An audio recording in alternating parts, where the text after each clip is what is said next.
Shalom. This is Malek Boaz Ben Yochanan Ben Dawid. Excuse me. Nabi Ahaya Ilua Elohim. And I am coming to you today for the 7th installment of Scriptures Not Taught in Church, Deuteronomy 28. My last 3 videos, I went into a rant. And my very last video, the 6th video, I got so emotionally involved in that rant that I ended up getting slightly frustrated by the end of the video. And I ended up, just ending the video, on a frustrated note. So actually what I want to do now is I want to go through and continue finishing the rest of the verses from the chapter of 28 in Deuteronomy that I have not finished thus far. These last few verses are extremely, very highly important. And they all absolutely center on and focus on the Negro American and why he is here, he or she for that matter. So let's go ahead and get into that. All right. We're starting at 47. And it says, because you served not Yahuwah your Elohim with joyfulness and with gladness of heart for the abundance of all things, therefore shall you serve your enemies, which Yahuwah shall send against you, in hunger and in thirst and in nakedness and in want of all things. And he shall put a yoke of iron on your neck until you have been destroyed. Yahuwah shall bring a nation against you from far, from the end of the earth, as swift as the eagle flies, a nation whose tongue you shall not understand. Now I want to stop there and I want to highlight these, okay? Pay attention to this right here. Just this verse. This verse is very, very important. And it absolutely signifies not only who was going to be enslaving us, but where we were going to be. Okay? Because it says that this nation will be from the end of the earth. As far as the ancients considered, America was technically on the ends of the earth. It was right around the edge where you could fall off, if there was an edge that you could fall off of. Here's the next thing. As swift as the eagle flies. What is our national bird here in America? Is it not the bald eagle? Prophecy is speaking clearly through this Bible. And if you choose not to accept and understand it, then that is your own foolishness and it will be your own demise. But I am doing my best to provide knowledge as well as wisdom and understanding. For that's what Proverbs tells us to get. It says, sell gold and silver, buy wisdom and understanding, or buy knowledge and understanding, and tell wisdom, buy knowledge and wisdom and tell understanding she is your kinsfolk. So we are supposed to entwine ourselves. We are supposed to, in a sense, marry knowledge, wisdom, and understanding. So that way it not only becomes a part of us, but it becomes akin to us. It becomes a relative to us. It becomes our assistance and our help and our hope that we can rely on. So to continue, it says a fierce nation, a nation of fierce continents. Isn't that America? Isn't almost everybody afraid of America because of America's fierce continents? Countenance is another word for look or appearance.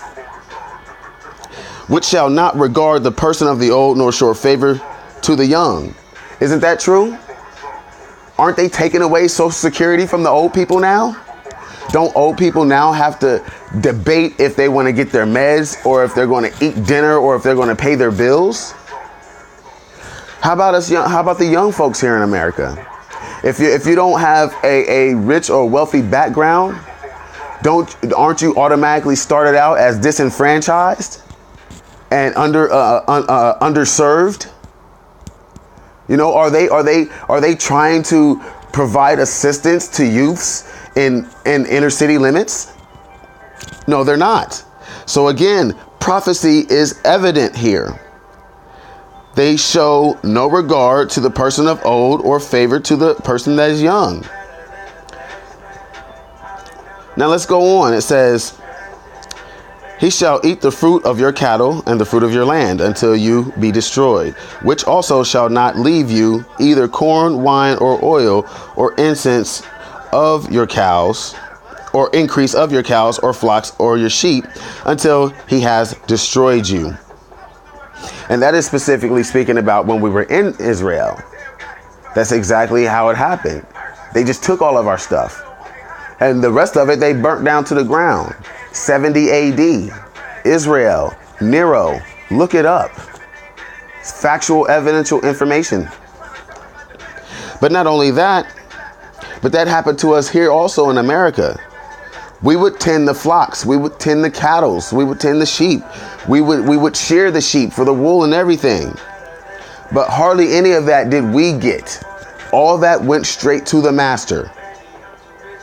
And he shall besiege you in all your gates until your high and fence walls come down, wherein you trusted throughout all your land. And he shall besiege you in all your gates throughout all your land, in which Yahuwah your Elohim has given you. That's talking about the gates and the walls of Jerusalem coming down. And you shall eat the fruit of your own body, the flesh of your own sons and daughters, which Yahuwah your Elohim has given you in the siege and in the narrow place with which your enemies shall distress you, or shall vex you. And this is also historical fact.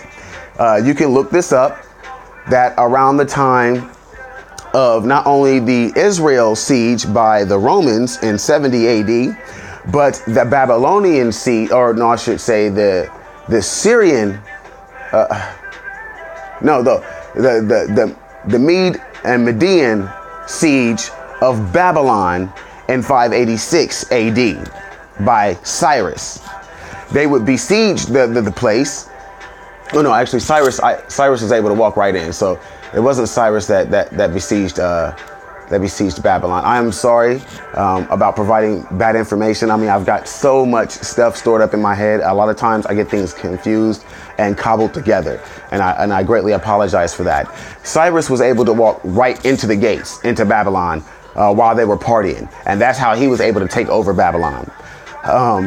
But Nebuchadnezzar, the original besieging and enslaving king of Babylon, the original king that enslaved Israel into Babylon, he besieged Babylon. He besieged Israel as well, and pretty much the same way that the Romans did later on. And you can read this in this account that the people began starving because there was no entrance way nor exit through the city. And so they had to resort to cannibalism to survive. And that is literally what they did. They began eating their children to live. And the concept was this: I can eat this one child, and if I live, even if I live in exile, I can have another child. That's the understanding. As gruesome and grotesque as it may be, you have to understand, this is human nature. Preservation of life. That is one of our most primitive human natures, is the preservation of life. And so to even kill somebody that you know well and love to preserve your own life is not far-fetched in humanity. Okay, so it says, so that the man that is tender among you and very delicate, his eyes shall be evil toward his brother, and toward the wife of his bosom, and toward the raiment of his children, which he shall leave. So he will not give to any of them the flesh of his children whom he shall eat, because he has nothing left in the siege and in the narrow place, which your enemies shall distress you in all your gates. The tender and delicate woman among you, which would not adventure to set the sole of her foot on the ground for delicateness and tenderness, her eyes shall be evil toward the husband of her bosom, and toward her son, and toward her daughter, and toward the young one that comes out from between her feet, her newborn child. and toward her children which she shall bear. For she shall eat them for want of all things secretly in the siege and narrow place with which your enemy shall distress you. Now, I'm going to go ahead and end the video here. And I'm going to do the last 10 verses in this very next video. These last 10 verses, they very specifically highlight why we are in captivity, how we came to be in captivity here in America. And I want you people to know and understand, I don't care if you drive a BMW and you have a $150,000 a year career. If you are a black person, you are still in captivity. Even though we are able to move around freely, does not mean we're not in captivity. Okay? And here's a very good example. Every time the prison yard opens, the prisoners get to go out on the yard and they get to move around freely and they get to go to whatever corner of that yard that they so choose. But once the guard says it's time to go, then everybody lines back up and they pile right back into their cells. So tell me if that's any different than the way we are here in America. We are able to move around freely and do as we wish. But as soon as the white man or as soon as an officer tries to jump on us and tells us what to do, we have to abide. We have to obey or we will be executed.